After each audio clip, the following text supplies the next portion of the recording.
This is the Gridiron Guys podcast with Anthony Stalter and Super Bowl champion Carey Davis. Driven by Dobbs Tire and Auto Centers. Welcome back to the Gridiron Guys. I'm Anthony Stalter alongside Carey Davis, my partner in crime, Super Bowl champion with the Pittsburgh Steelers. All around good dude as well. Thank you. Carey, I think next week, you're welcome. I think next week we'll get into a lot of our predictions. Mm-hmm. We've done the predictions kind of, sort of, with the win totals, but let's save, since next week is the opening week in the NFL, which is awesome, by the way. It's like Christmas, man. Dude, we had week 0 in college football. Yeah, I hate week 0. I just hate the number. Why do you hate the number? It's stupid. Why isn't it week 1? Well, because week 1 is week 1. Well, why isn't that week 1? And because next week is week 2. There's not a lot of games. So what? I like week 0. I watched Notre Dame Navy, that onslaught. I watched USC San Jose. I didn't care. Football was back. I know, man, but just it's the first week. Call it week 1. That's just my own brain working. It certainly was for those teams, especially Heisman Trophy winner Caleb Williams. But we'll save the predictions for next week. Let's talk about a lot of the storylines for this week. Yeah. So horrible timing on our part. Not that we knew, but we recorded the podcast, I think, the same day that Trey Lance wound up being traded. I believe so. And there was something else that kind of broke after we talked about it. So whatever. How life go. But let's talk about Trey Lance. He was traded for a 4th-round pick. Yep. I was surprised that the 49ers were able to get a deal done. I was not surprised that they only got a 4th-rounder. In fact, I didn't think they were going to get even a 4th-rounder because they had named him the third-string quarterback. Worst-kept secret that Kyle Shanahan was not going to start Trey Lance. No, yeah. Sam Darnold came. As soon as Sam Darnold played well in preseason and showed enough in training camp, you figured he was going to be the backup. But Trey Lance is still a former top 5 overall pick. And I think this was the first time in NFL history that a top 5 selection was traded before his, 3rd season, or maybe it was a certain amount of games or something. But Trey Lance goes to the Cowboys, 4th-round pick. What's your big takeaway before we get into some interesting comments by a former 49er? Well, I don't really – it didn't move me one way or the other. It's, getting drafted is one team's opinion of you, and clearly the 49ers thought highly enough to go out and trade to move up some spots to get Trey Lance. Hasn't performed well enough in this league, hasn't had many opportunities due to injury, but also when he has had those opportunities, hasn't done enough to keep that job or maintain that job. So they move him on to Dallas with the incentive of them getting a draft pick in return. But I didn't think it wasn't something that moved the needle for me just because I don't know that he can play. And I don't know if he's going to a situation where he will play. He's looking like he's going to be the 3rd quarterback there in Dallas. And so that's not something – it's big news, right, because he was a first-round draft pick. But in the grand scheme of things, if this was any other 3rd-string quarterback being traded, Joshua Dobbs is probably going to start for the Arizona Cardinals. We are not talking about him. Mm-hmm. He just got traded. Yeah. So is it similar in similar fashion? I think so. It's just, we get so hung up on where a person was drafted that doesn't necessarily mean that they are that talented to be drafted in that spot. That's just what one team valued them as. Yeah, I think it's interesting. There's 2 things. I've got 2 opinions on the 49ers that contradict themselves. So one, this really was one of the worst deals in NFL history. I'm not talking about trading Trey Lance for a 4th-round pick. Yeah. I'm talking about trading up to number 3 in that year's draft with the Miami Dolphins to take Trey Lance. Do you know the players that they got?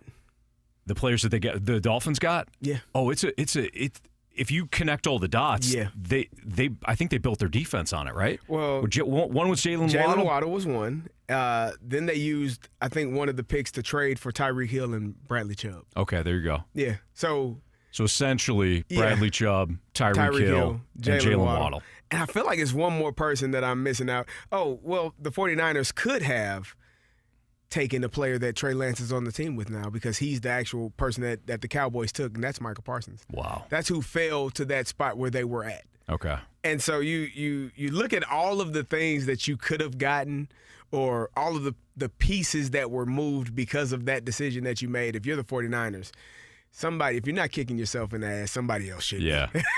Well, John Lynch, I mean, this is a case where John Lynch tried to talk.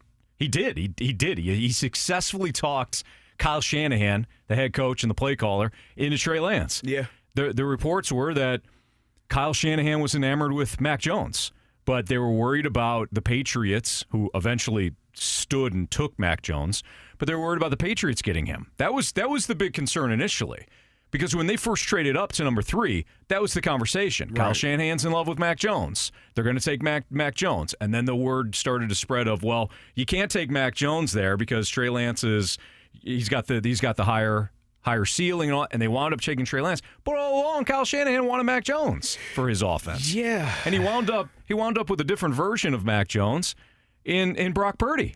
He did. So finally came back to it eventually. And it's you're looking at that draft. The quarterbacks were taken. Trevor Lawrence was taken first, obviously. Yep. He was the golden child. He's been that since he was in high school. Everyone knew he was going to be a first overall pick. He was able to get that. Jacksonville did that. Zach Wilson was the second quarterback taken in that draft. And we kind of see where his career, he's a backup now in New York. And to the point where they had Mike White and Joe Flacco starting in front of him in certain games because they just didn't trust him enough. His second overall draft pick. Trey Lance was number 3. And so you're looking at that. You want to know some names that were drafted after Trey Lance? Kyle Pitts. Kyle Pitts. Well, you like him because he's your guy. Well, we'll see on him. He's fine. Jamar Chase. How Chase would you like 5. To have? Yeah. Yep. Jalen Waddle. Penei Sewell. Sewell's that Lions offensive line is excellent. Very good. Yeah. You got Patrick Surtain Jr. Okay. He said a good start. Devontae Smith. Okay. Justin Fields. And then Michael Parsons. You'd rather have any of those players over Trey Lance? Probably. Yeah. Probably. And that's an easy statement to make now in hindsight. Well, it might have been easy to make then. Yeah. And I tell people this all the time. We are in a society where we have a lot of intelligent people, but then we have some dumbass people as well. Mm-hmm. And then you know who the dumbass people are? The dumbass people are the people that watch football on tape, watch football games in person. You know what they wear in football games, Anthony Stalter? Where they wear? What they wear. Jerseys? Helmets, shoulder pads, thigh pads, cleats. Oh, the players. Yeah, they're talking about the fans. No, fans are completely dressing up. The players. They wear helmets, shoulder pads. And you know what they wear at pro days? Shorts, tank tops. At the combine? Yeah. Shorts and tank tops. Right. So the idiots that we have in society are the ones that can watch film of a football player in pads and say, oh, I like him. Maybe he's not that great. Yeah. He's okay. He's cool. But the idiots are the ones that say, ooh, look at him in shorts and T-shirts. Ooh, he can throw that football. Man, he can move. Ooh, it looks good. Ain't nobody rushing him. There is no split-second decisions for him to make. There is nothing that he has to do very quickly in a short span of time from this coverage to this coverage, from pre-snap to post-snap, that tells you that this damn guy can play football. You know what does that? When you watch the tape. Mm-hmm. Or when you watch him in person and when you sit down with him and all of those things match up, his intellect, his IQ, his ability to adapt on the fly.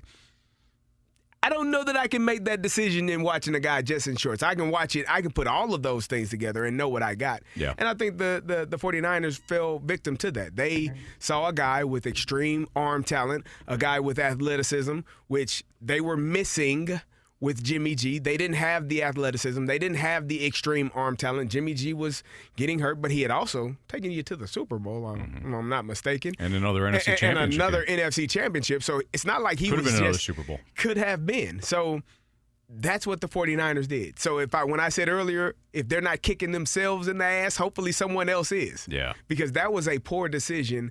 And this is no knock against Trey Lance. This is not me bashing Trey Lance, the player.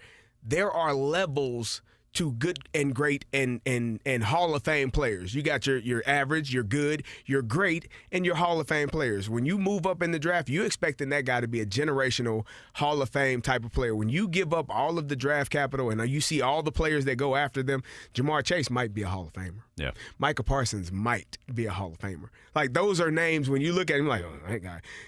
Justin Fields, not a Hall of Famer, but he's going to have a couple of Pro Bowls under his belt. Like, there are guys that are on this list, and you look at and you say, oh, well, could have done better with that. Yeah.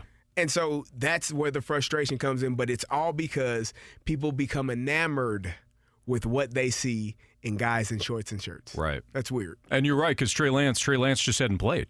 He hadn't played at all. Enough. So you were really basing it off of a handful of games at South Dakota State and what he did at the Combine. This is how, CD, we plan on going like 30 minutes in a podcast, and we wind up going an hour. Yeah, because we get going. But you said so many things. One, I mean, spot on. There's two things here. One, I love football. Mm-hmm. I played in high school. That was it. I feel as though I'm a student of the game. I love going to, like, if I can watch them online, the coaches, what do they call them? Coaches clinics. Yeah, coaches. Yep. I love the coaches clinics. I love the deep dive.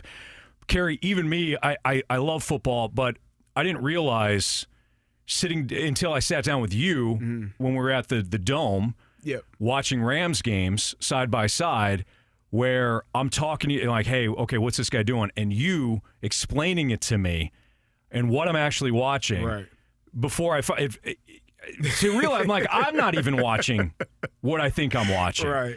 So for somebody to sit down and watch a combine and make observations, it speaks to our society, because our society is just, I have an opinion. We need content. If you have a YouTube channel or whatever it is, we got to push content. Here's my opinion. Here's the content. But you're really not doing any of the homework. Yeah, life is we live in a society that's built off of highlights. That's why you have Reels. That's why you have Instagram and Twitter, and everybody wants to see the highlights. Right. That's what the Combine is. That's something that you prepare for. You prepare months for your Combine and for your Pro Day. You know all the answers to the test. You have worked this test over and over and over again. You should ace it. If you don't, that's a failure on your part. You should ace it. And so when I see guys perform well, it's like, oh, cool. What did he do on the field, man? Right. I don't give a damn that he can throw the ball 80 yards, rolling out to his left, set up, and throw it 80 yards. So what? Mm-hmm. Is Aaron Donald chasing him? No. Oh, okay. Well, I don't care. Yeah. It doesn't, you're right. It doesn't translate. Matter. Yeah. So that, to me, is the part where I get frustrated with front offices that – do their homework, but then, like I said, they get enamored with something that they see on a pro day, or they see one throw, and that guy's going to be the next Brett Favre. Yeah. Is he? Well, and the other thing here too, Carey, and I'll keep this short, because I've talked about it on this podcast, and I've also talked a lot about it over the years on our radio shows. But the other thing that this speaks to is, okay, so the first part is, like you're saying, John Lynch and the 49ers fall in love with Trey Lance, the athlete, and the potential. The vision of Trey Lance is what they really fell in love with, right? The other part here that can't be overlooked, and I think this applies to all players, but it applies to quarterbacks especially. Bill Walsh marrying his system to Joe Montana, or Joe Montana marrying Bill Walsh saw certain aspects in Joe Montana's game that fit perfectly with the West Coast offense, and he selected Joe Montana knowing that Joe Montana was going to fit in his offense. Right. Joe Montana may not have fit in every offense. Correct. And people may get pissed at me saying that, but the fact is that not every quarterback is going to be a perfect fit for every system. Right. Aaron Rodgers probably is a perfect fit for most systems. Patrick Mahomes might be. But the key here is that Andy Reid took his offense, saw what Patrick Mahomes did well at Texas Tech, and blended the two. Yeah. And now you have a future Hall of Fame quarterback and already a two-time Super Bowl winner.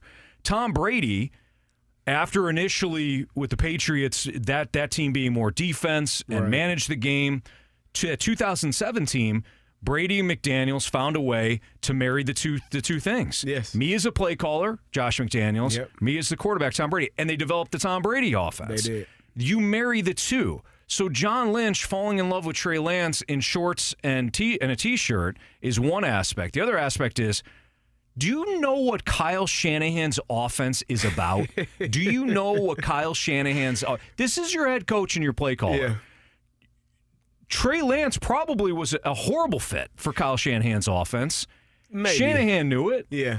And this is why Brock Purdy in the 7th round winds up being a guy that takes him to the NFC title game. when I look at Kyle Shanahan's offense, I think of, that zone running scheme that they run.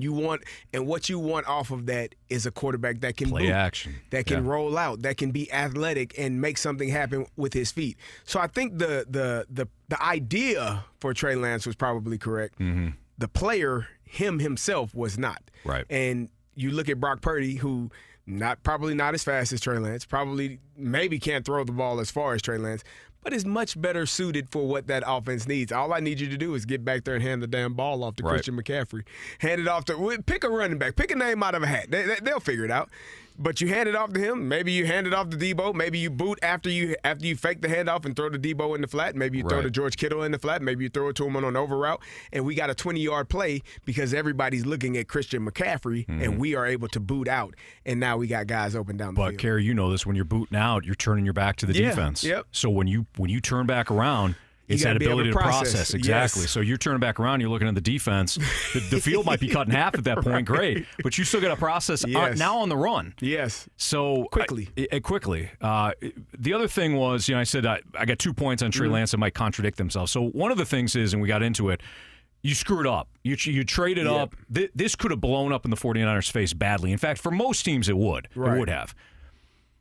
Credit the 49ers. This is where the contradicting part comes in. Credit the 49ers for saying, he's not our guy. We got to move on. Yes. And just move on. How many teams are so... We cover a baseball team here in St. Louis, the Cardinals. God love them. They've had a long history. Yeah, rich history of winning, Carey. But they cannot move on from certain players. Yeah. They cling on them. It's the vision of Trey Lance. Yeah. We got to hold on to this guy. No. It's not going to work. You made a mistake. Exactly. Keep it moving. Send him a fourth rounder, clear some cap space, find a buyer. They did in Jerry Jones, who didn't even tell Dak Prescott or Mike McCarthy. Anybody. What type of nonsense is that? Well, that's Jerry. That's just Jerry being Jerry. That's one of those moves you don't tell anybody because you don't want to tell someone to tell you no. Right. Good call. Yeah. I'm the owner. I'm going to do this. I don't I'm want not my going to son say anything to anyone because I don't want anybody to give me any pushback. I know it's probably not smart, but we want them. Yeah. Okay. Go ahead. You're absolutely right. Have at it, dude. It's your team. From Dallas' standpoint, we'll be quick on this. Dak Prescott they got a potential buyout in 2024. So after 2024, they can buy out the contract, but the dead cap money, Carey, is $61.9 million. They're not going to buy out Dak's contract. No. The dead cap money, I don't care about anything else. I don't care about guarantees and base salary and all that. We're talking about the dead cap number, and I'm talking about Dak Prescott. So Dak is, how old is he right now? He's 30 years old. Is he that old? He's 30. I said that old, like it's old. Right. Football. You and I are old. Yeah, we are. So 2024, the cap hit again is $61.9 million.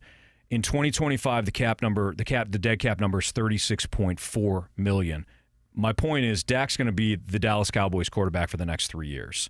Yeah. They're not going to absorb the dead cap here. I think what this is just Jerry taking a flyer on a guy. Maybe he's trying to spark, Dak a little bit, but it's a decent landing spot for Trey Lance. But to your initial point, he's not going to play. He's going to be the third string guy. If I'm Dak Prescott, why would I give a damn? You wouldn't. You got bigger fish to fry. No disrespect. I mean, but if you're worried about Trey Lance, get out. Trey Lance is the third string quarterback. Cooper Rush showed that he had. Cooper Rush actually played pretty well last year. He didn't turn the ball over. Pride of Central Michigan. Oh, there you go. Is he more of a pride than AB? We don't talk about AB. Okay, sorry. He was a hell of a player at CMU. Hell of a player. We only got a couple of guys, Carey. Come on, AB. All right, yeah. Antonio Brown is who we're referring to. There you go. So, all right, let's move on here. We talked about Trey Lance. We talked about the Cowboys. Jonathan Taylor, the Colts gave. We did talk about Taylor, and we talked about the Colts giving him that. Hey, go seek a trade. Yeah. We talked about in detail Chris Ballard and what maybe his thought, the GM for the Colts, and what his thought process is. So go back and check out our previous podcast if you want our thoughts on that. But this all played out how we thought it would. Jonathan Taylor was going to go go out in the market, see what you can get. So him and his reps go out. They were not going to reset the market. No. Chris Ballard knew that. And Chris Ballard wanted a first-round pick. He also knew no GM was going to give him a first-round pick. Correct. So Jonathan Taylor going to another team was never going to happen. No team was going to give up a first-round pick for 1 year, nor were they going to sign Jonathan Taylor to a market-setting contract. It just wasn't going to happen. And Chris Ballard was smart. He gave to that 4 p.m. Eastern deadline on Monday, which was the final cutdown deadline for every team in the NFL. So 4 o'clock Eastern came and went on Tuesday. Jonathan Taylor, still a Colt, and he was placed on the PUP list, the physically unable to perform list. My question for you is, do you think that Jonathan Taylor will do what you and I have talked about and just play it out and go year by year? Or do you think he's going to be, and he's well within his right to do this, but do you think he's going to be stubborn and say, I'm going to hold out?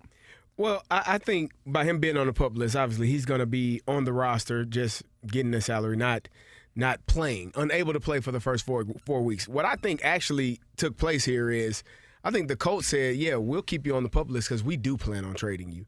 We don't plan on playing you, and we don't want you to get hurt because that will decrease the value of what we can get in return if we allow you to play. So for me, when I'm looking at it, I'm looking at Jonathan Taylor probably being traded here in the next couple of weeks.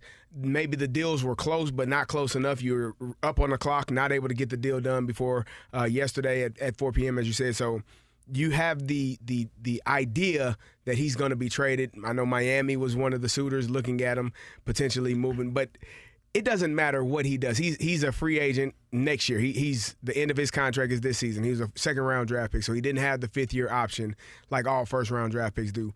He'll be a free agent for whatever team he is, or that team will franchise tag him, and you're going to have to play that year out. That's really – I mean, we talked about this a couple of weeks ago. The running backs have no say in this. They have no option. They have no other way to go. I think because the Indianapolis Colts have a rookie quarterback starting. I personally think if you had, I want to say common sense as an owner, you would say, hey, we agree to disagree, but we're going to activate you from this PUP list. You're going to play, and we need help with our young quarterback, and we'll figure it out at the end of the season. That's probably what I would do, unless Jonathan Taylor told him, hey, I'm not playing for you guys. I don't give a damn what you do. Right. Now you're in a situation where he is on the PUP list and they may be looking to trade him. But the Indianapolis Colts got worse. Yeah. Let's not make a mistake about it. Let's not pretend like because Jonathan Taylor is they didn't trade him or they didn't move on or they didn't do it. They are a worse team today than they were at 12 p.m. yesterday before they decided to keep him on the PUP list and not allow him to play this first 4 weeks. We'll see how poorly who's going to hand the ball off to? Who's he going to throw the ball to? Michael Pittman Jr. going to get 80 catches in the first game, 80 targets. Alec Pierce is another guy that they have, but to your overall point, they don't have a lot of sizzle when it comes to the skill position players. I will say this, and I'm not saying that any of these guys are what the Eagles had, but as we know, Shane Steichen was the OC last year for the Eagles. He had a group of running backs. It was Miles Sanders. It was Boston Scott. It was Kenneth Gainwell. Yep. There might have been another guy at some point mixed in there. But I don't think that Shane Steichen is necessarily worried about having that prototypical number one. To your bigger point, though, Zach Moss and Deion Jackson and Evan Hull don't inspire a lot of confidence when your wide receiver group is Michael Pittman, Alec Pierce, and Isaiah McKenzie. Most people would say who? Yeah. For a young quarterback. That's putting him in a tough position as a rookie to not have a guy, a veteran, to hand the ball off to behind him, to not have a true number one receiver. I said Michael Pittman Jr. I think is a really good receiver. I don't know if he's a number one receiver in terms of he's their number one receiver, but I don't know if he's a number one receiver. He's not a prototype. When I think of a number one, I think of Justin Jefferson. I think of Devontae Adams. I think of you think of Tyreek Hill. I think of guys that Travis Kelce. Don't tell me he's a tight end. He's a wide receiver. Guys get the ball in their hands and they make things happen. Exactly. Yeah. It doesn't matter if they're double covered or not. The quarterback's going to find that guy open. The play caller's going to design ways to get him open. That's who I think of prototypical number ones. Let's expand this conversation now, Carey, because there's other guys that are holding out too. Correct. I think so Nick Bosa, we'll go over the group first. Nick Bosa for the 49ers has still not reported. Joe Burrow, I wouldn't call him a holdout. I think he's going to be there week 1, but that's kind of an interesting dynamic. With a new contract, probably. Right, you would think. And then the biggest issue is Chris Jones. Yes. Chris Jones floating it out there that he'd be willing to wait out, hold out until week 8. Here's why this is the big problem. I think the 49ers get something done with Nick Bosa. I do. Right. I think by the time week 1 hits, he'll be practicing. He'll probably get a new deal at some point this weekend. The problem with Chris Jones, in my opinion, and Chris Jones is a phenomenal player. Let me state that. It's him and Aaron Donald in terms of like game wreckers. Yes. And Chris Jones arguably had a better year than Aaron Donald last year because of the injuries for Donald. So Chris Jones is Kansas City's best player defensively, period. No questions asked. But when you have Patrick Mahomes taking less than what the market would have given him, and Travis Kelce definitely taking less than what the market gave him, and Tyreek Hill going to Miami so that he could get paid. Yeah. It's going to be very difficult, I think, for Chris Jones, who is still under contract, to go to the Chiefs and say, I want to be the highest paid defensive player. When you have guys that are dynamic, the best players at their positions, saying, I'm going to take less so that we can build a good competitive team around us, it's going to be difficult for Chris Jones to get paid now. Because if you're the Chiefs, you don't want to rock the boat. Even though Chris Jones is a stud, how do you turn around? How do you pay Chris Jones number 1 defensive line money and then turn around to Travis Kelce and say, hey, thanks for taking less, man. This was nice. Well, I'm looking at Nick Bosa was the defensive MVP last year, right? So he is well poised to set the market with his contract. And he hasn't had. Correct me if I'm wrong. He didn't get a contract yet. No, he's looking still for on his a new rookie contract. deal. Yeah, I believe so. He's looking for a new contract. Chris Jones is not. Chris Jones is not. I don't think. Chris Jones signed a. When did he sign? Let me get this up. I'll get this for you. So when you're looking at what they are, Chris Jones, Nick Bosa had 18 sacks last year. So Chris Jones signed a 4-year, $80 million contract with the Chiefs, including $60 million in guaranteed money. And this is the last year of that contract. And this is so the last year. He will be a free agent next year. Correct. So he is looking to get paid again. I mean, $60 million in guaranteed money. I mean, it's not. You got to go with what the market tells you. You should be paid. True. So I don't know if those two are kind of. They're different positions. They're both D linemen. Nick is a defensive end. Chris is an interior defensive lineman. But maybe once you get one contract done, the other one will fall kind of right under it, right over it, whatever the number is.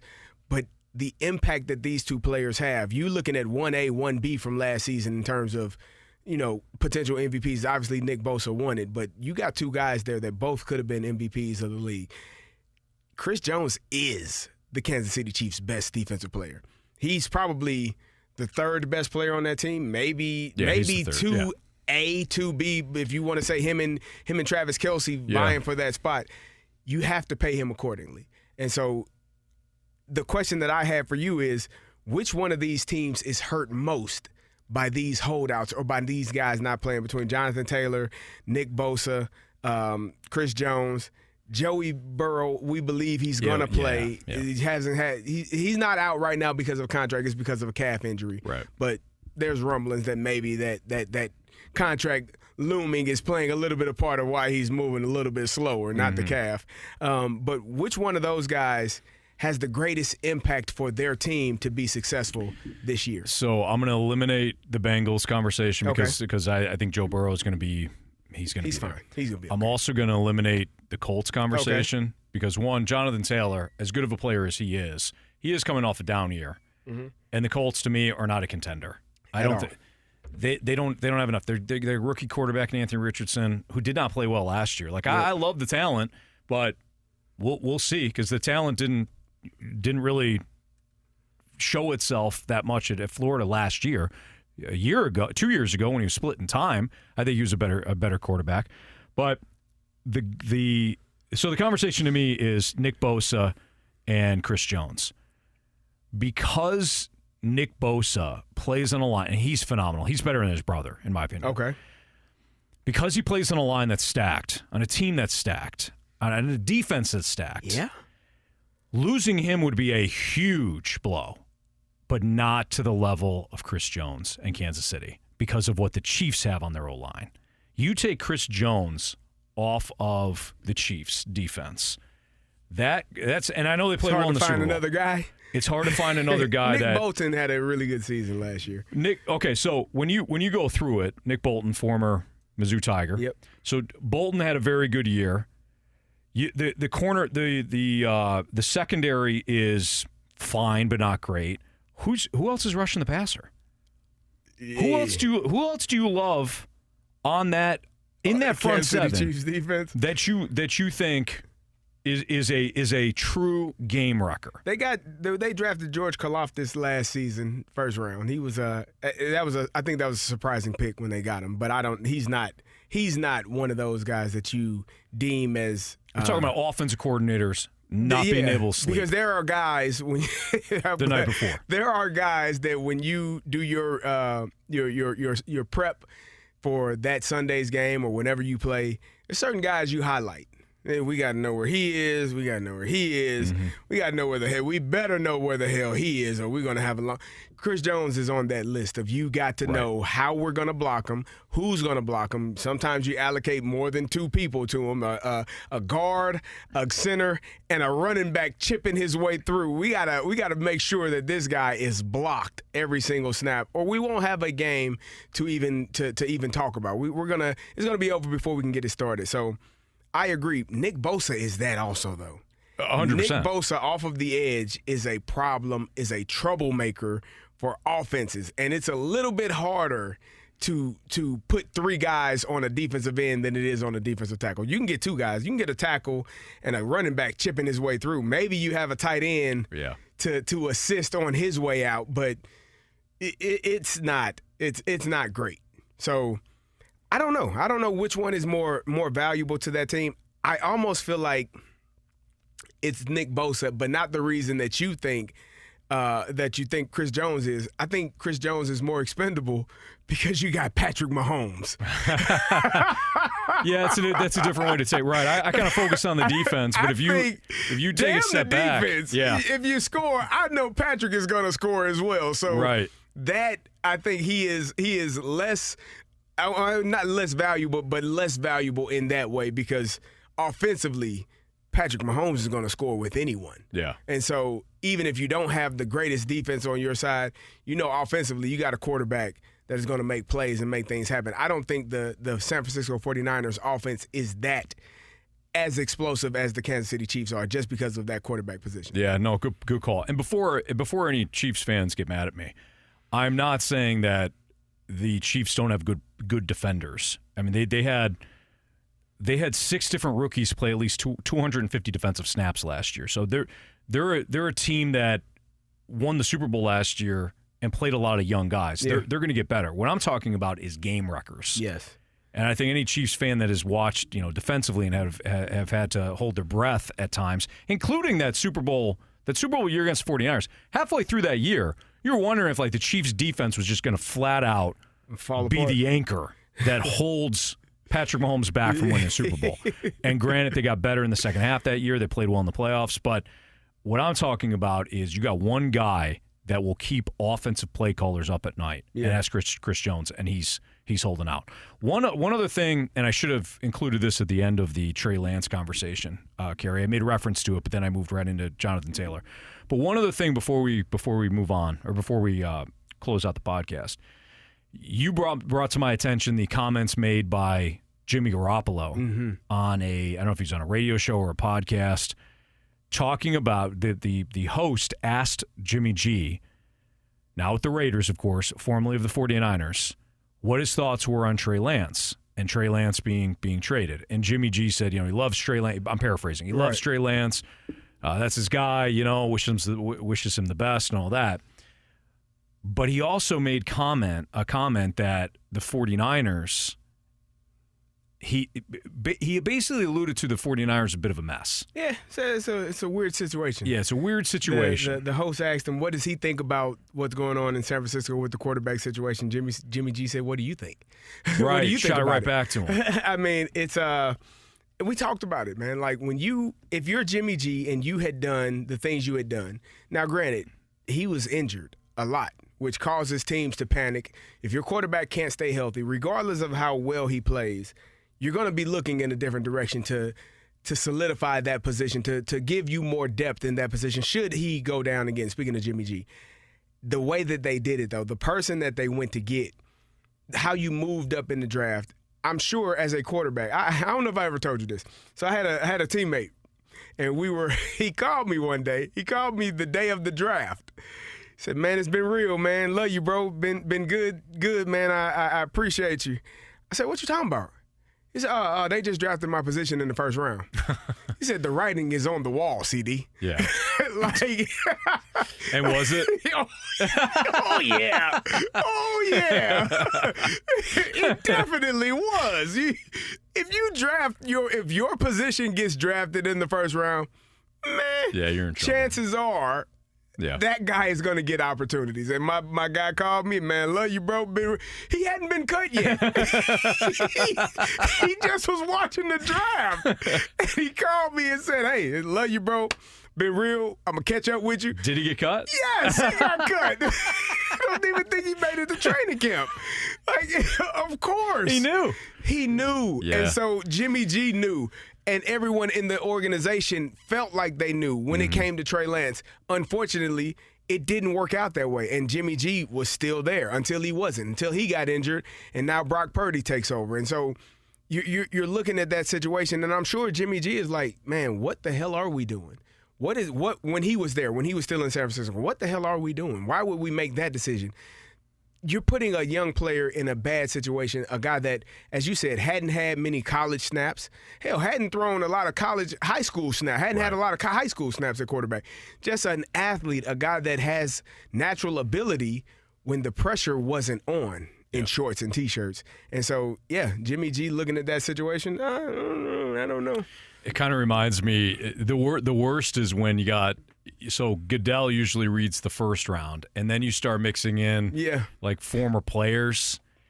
I always cringe when it's a former player, or I'm sorry, not a former player, a current player that's reading off the draft selection. I can give you one. And it's at same position. I can give you one. George Pickens was drafted. You know who called his name? It wasn't Claypool? Yep. Oh, wow.